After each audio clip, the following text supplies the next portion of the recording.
And it's time for our CBS 21 News Political Insiders. You know, it's Tuesday when they are here. Charlie Giroux, the Republican strategist, Tony May, the Democratic strategist. Gentlemen, thanks for being here. Good to be here. So let's go ahead and just dive into the voter ID law, because a lot of people don't like it, but a lot of people do like it. And now announced today, the ACLU, along with a lot of other groups, are saying, we don't want this. Charlie, we'll start with you. Well, most importantly, a large majority of the state legislature who manifest the wishes of the people who elected them wanted it.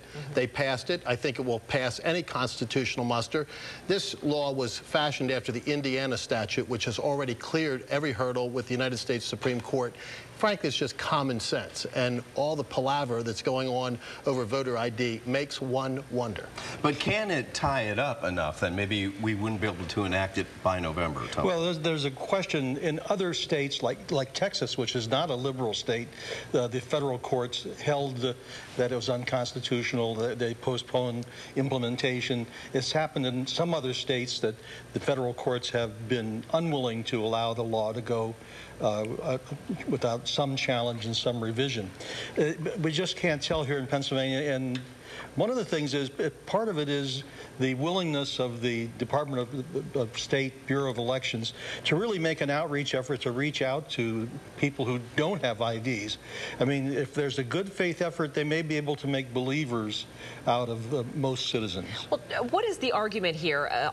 That this is unconstitutional, because as we've heard, you need to obviously show your ID to buy beer, to buy cigarettes, to really do anything, to go on an airplane. Why not vote? Good common sense says that you should have a voter ID to exercise the franchise, Tanya.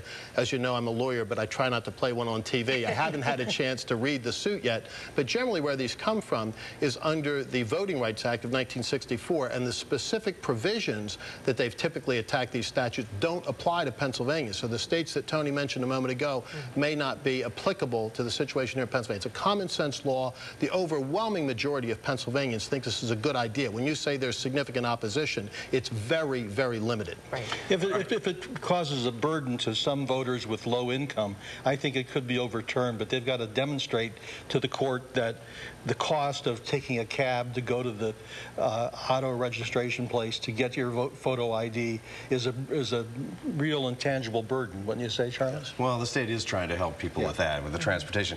Quickly now, the lawmakers are returning to Harrisburg. They've got money on their minds right now. We're in the last 2 months of our budget cycle. But tax collections were up, and so possibly some of these cuts the governor proposed a couple months back may not have to be done. What's your take on how they're going to I think the way the numbers work out, there's going to be about $300 million more than the governor had predicted, but there's a $750 million hole in the budget, so we're still $350 million short, and it's not like playing horseshoes. You know, close doesn't count.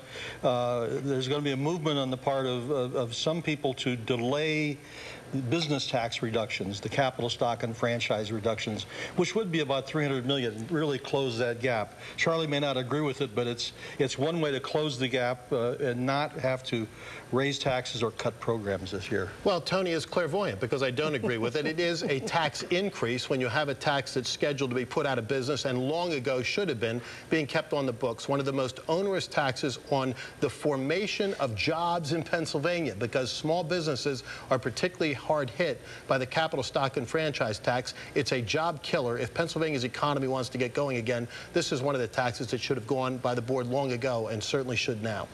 Okay. All right, gentlemen. Thank you guys so much. As always, you can catch our political insiders every Tuesday right here on CBS 21 News at 5:30.